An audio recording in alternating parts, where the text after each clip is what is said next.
예, 서울 성북을의 김남국 국회의원입니다. 금감원장님, 네. 가상자산거래소는 금융회사입니까? 지금 금융위 부위원장님 얘기는 금융회사에 준하는 내부 통제 시스템을 도입하도록 하겠다 이렇게 했는데, 이미 저희는 가상자산거래소는 금융회사로 알고 있는데, 그리고 금융회사에 걸맞는 내부 통제 시스템을 갖춰야 되는데, 지금까지 금융회사로 보고 감독을 해왔습니까? 안 했습니까?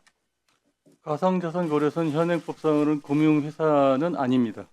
금융회사는 아닙니까? 네. 이렇게 대규모의 국민들의 자산들을 거래하고 그걸 지켜야 되는 그런 곳인데, 그걸 금융회사와 이렇게 금융회사의 체계로 감독하지 않았던 이유는 뭡니까?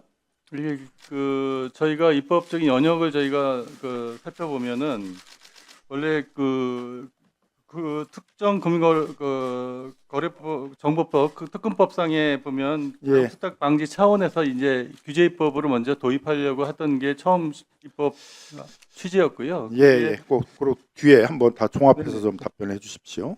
그 화면 띄워 보시죠. 저희가 좀 빗썸하고 다른 가상 자산 거래소를 한번 비교를 해봤어요. 그랬더니 그 업비트 같은 경우에는 실제 지갑 보유량하고 장부상에 있어서의 이제 거래상의 그 합계, 요게 계속 차이가 날 수 있잖아요. 그걸 5분마다 이제 조정을 해가지고 일치시키는 자동 시스템을 운영하고 있어요. 그걸 디프 모니터링 시스템이라고 그러는데, 그걸 운영하고 있는데, 지금 빗썸을 보게 되게 되면은 그런 것들은 없었던 것 같단 말이에요. 실제 지갑에는 42,000개 정도의 비트코인이 있었는데 62만 개가 거래될 수 있도록 그렇게 지금 장부상 그렇게 되도록 했고, 그게 일치가 빠른 시일 내에 되질 않았잖아요. 그러니까 이게 가상자산 거래소 간에 있어서도 거래 안전을 확보하기 위한 시스템 운영상에 큰 차이가 있다고 보여집니다. 그래서 왜 이렇게 큰 차이가 있는데도 이런 부분들이 제대로 감독되지 않았는지, 뭐 그런 점에 대해서도 금감원하고 또 빗썸 측에서도 한번 얘기를 해주십시오. 그 다음에 두 번째 거는 이제 보통 이벤트 행사 같은 걸 하게 되게 되면 이제 금융 회사들 경우에 있어서는 그 이벤트 행사에 필요한 계정을 따로 만들어서 그 계정에다가 그게 뭐 비트코인을 요 이벤트 행사로 뭐 500개 쓰겠다 그러면 그 500개를 이제 거기다가 집어넣고 그 한도 내에서 이제 운영을 하기 때문에 그 이벤트 행사 과정 속에서 뭘 초과해 가지고 비트코인이 이제 배포가 된다거나 이런 것들은 이제 발생하지 않게 된단 말이에요. 어떻게 보면 이게 기본적인 이제 상식 같은 거 같은데, 이번 사건을 보면은 이제 그 빗썸 같은 경우는 이번 이벤트 행사라면서 별도의 이벤트 계정 같은 걸 안 만들었던 것 같아요. 그러다 보니까 이게 42,000개밖에 안 갖고 있는데 62만 개가 배포되는 그런 이제 상황이 발생한 거 아닙니까? 요거에 대해서는 좀 빗썸 측에서 다른 다른 이제 가상 자산 거래소나 뭐 금융회사들에서 일반적으로 하는 이벤트 행사 때에 별도의 이벤트 계정을 만드는 이런 식의 운영 시스템이 없는지 그것들 한번 말씀을 해주셨으면 좋을 것 같고요.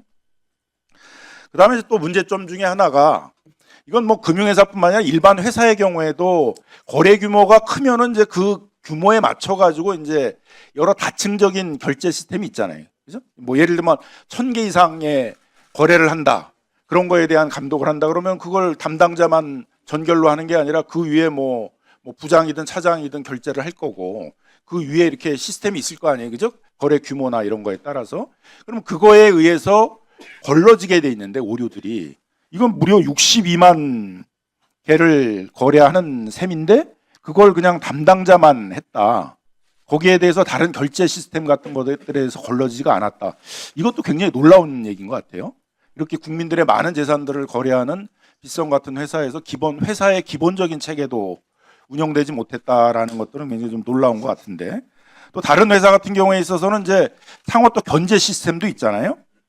그것도 사전 검증하는 그런 팀들도 회사 안에 좀 있게 되고, 또 모니터링하는 팀도 있게 되고, 그래서 그게 또 상호 견제 과정 속에서 이런 오류들이 크게 발생하지 않도록 하게 되는데, 왜 이런 시스템이 빗썸에는 없었는지, 이런 것들이 상당히 의문입니다. 그래서 두 가지 다 의문이에요. 일단 빗썸이라는 회사 자체도 왜 이런 회사들이 갖춰야 되는, 또는 금융회사가 갖춰야 되는 기본적인 내부 통제 시스템을 안 갖추고 있었는지에 대한 것도 의문이고, 아무리 뭐 금융회사가 아니라고 그러지만 이미 금융회사처럼 많은 국민들의 금융자산들을 거래하는 곳에 대한 감독 과정에서 이런 내부 통제 시스템이 안 갖춰 있는 것들에 대해서 왜 사전 점검을 못 했는지에 대해서도 의문입니다.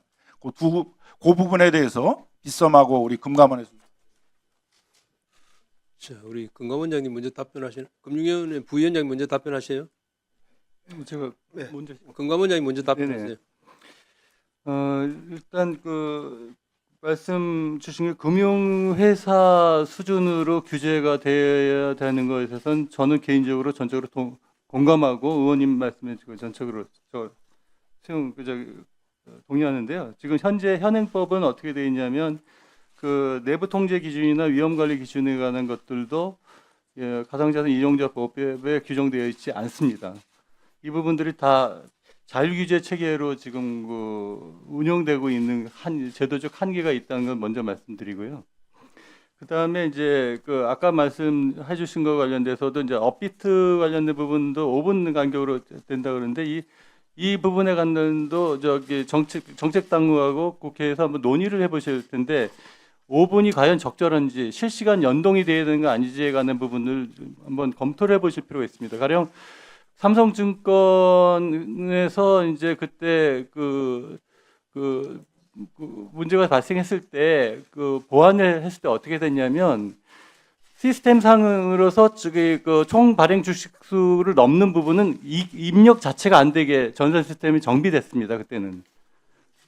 근데 여기도 이 부분이 실제 보유 잔고하고 장부상 잔고가 실시간으로 일치되는 연동 시스템들이 돼야지만 시스템상의 안전성이 확보되거든요. 이 부분에 가는 것들을 2단계 입법에서 보완해 주시면 좋겠고요.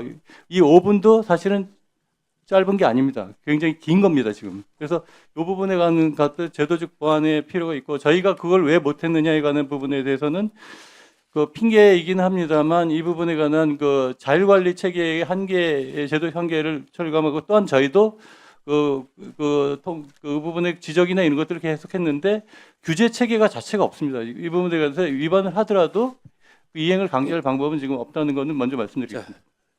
그 부위원장 답변할 게 예, 있습니까? 말씀하신 내용이 우리가 가야 될 내부 통제의 기준을 이제 김남근 의원께서 지적해 주셨고 저희가 2단계 입법에 동 내용을 반영을 하고 그 강제력을 갖도록 그렇게 준비를 하겠습니다. 상시적인 감시가 돼야 되고 이런 중요한 사고 발생 우려가 있으면은 다층적이고 복수의 어떤 통제 장치가 있는 것들이 금융회사는 잘 마련되어 있는데 그 내용을 저희가 빠른 속도로 2단계 입법에 반영을 하도록 지금 준비가 되어 있습니다.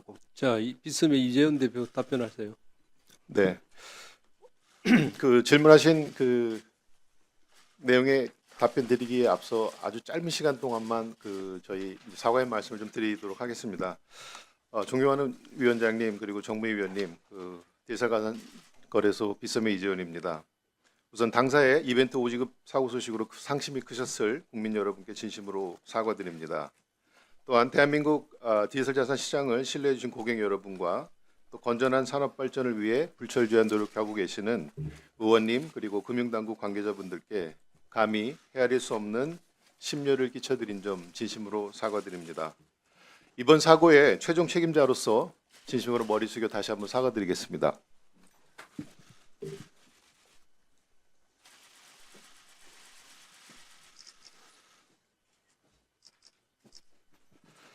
질의하신 내용에 대해서 간단하게 답변을 드리겠습니다. 실시간 대사 시스템과 관련해서는 금융위원 감독원장님도 말씀하신 것처럼 저희는 이제 총 보유하고 있는 그 디지털 자산의 그 정보를 실시간으로 확인을 하고 있습니다. 이번 그 이벤트 오지급 그 사고와 관련해서 저희가 지급하고자 하는 양이 현재 저희가 보유하고 있는 양을 크로스 체크하는 그런 검증 시스템은 이번에 반영되지가 못했던 사항을 인정합니다. 또한 이벤트 설계 과정에서 저희가 이제 지급하고자 하는 내용량만큼만 이제 한도 계정으로 분리하는 부분도 이번 저희 사고에서는 이제 반영되지 못했던 부분이 있습니다. 또 마지막으로 질문하셨던 다중결제와 관련됐던 부분은 저희가 오랜 기간 동안 뭐 유사한 이벤트를 많이 진행하면서 사실은 다중결제 관련된 부분을 내부에 탑재해서 운영을 해 왔는데요. 다만 이제 변명은 아니고 저희가 거래소 시스템을 지원해주는 이제 백엔드 시스템 즉 운영 시스템 상에서 고도화를 사실 거래소 운영과 병행하고 있었습니다. 그러다 보니까 새로운 시스템으로 이제 저희가 이전하는 과정에서 이러한 부분이 누락된 상태에서 진행이 됐던 점 명백하게 인식합니다. 자. 자, 예, 자 마무리해 주시기 바랍니다.